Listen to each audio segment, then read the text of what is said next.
Assalamualaikum warahmatullahi wabarakatuh. Perkenalkan, nama saya Rifat Maiza Amin dari kelas 10 MIPA 3. Di video ini saya akan menjelaskan materi tentang teks LHO.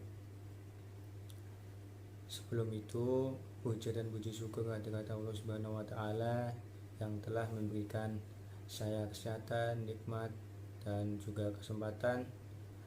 Di sini saya akan menjelaskan yaitu tentang teks LHO. Pengertian teks LHO. Pertama, pengertian teks LHO.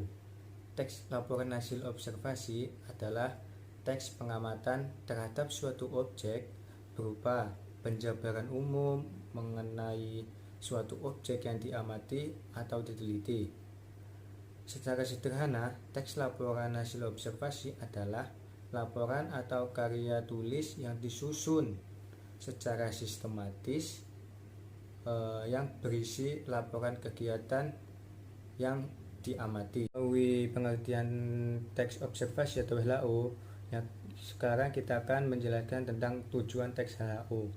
Tujuan teks LHO yaitu pertama, sesuai dengan namanya, yaitu berfungsi untuk melaporkan hasil pengamatan dari suatu kegiatan atau penelitian. Yang kedua yaitu berfungsi untuk menjabarkan fakta dan informasi di balik solusi atau keputusan yang diberikan atas topik yang diteliti. Yang ketiga yaitu sebagai sarana dokumentasi seperti dokumentasi video, foto ataupun yang lainnya yang mengandung suatu kegiatan atau penelitian.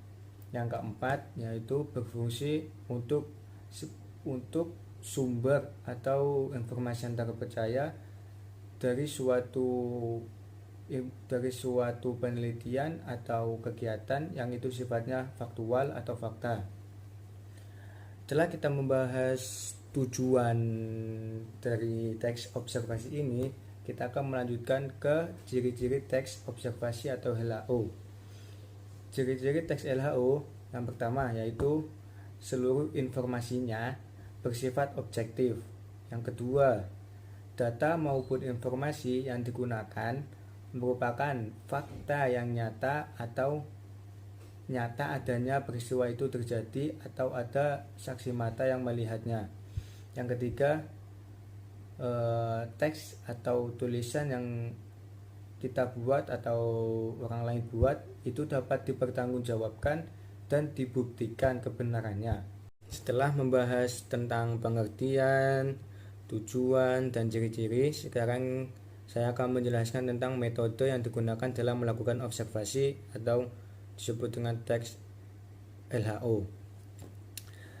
Berikut beberapa metode yang dapat digunakan dalam melakukan observasi. Pertama yaitu melakukan observasi dengan berbentuk tes. Yang kedua, melakukan observasi dengan menyebarkan kuesioner.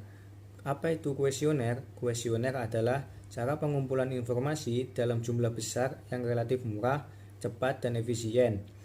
Dengan kuesioner ini, kita juga bisa mendapatkan data dari sampel orang banyak. Yang ketiga, melakukan observasi dengan wawancara langsung. Yang keempat, melakukan observasi dengan mengambil atau merekam kondisi fenomena yang terjadi pastinya. Yang kelima, melakukan observasi langsung di lokasi yang akan kita teliti.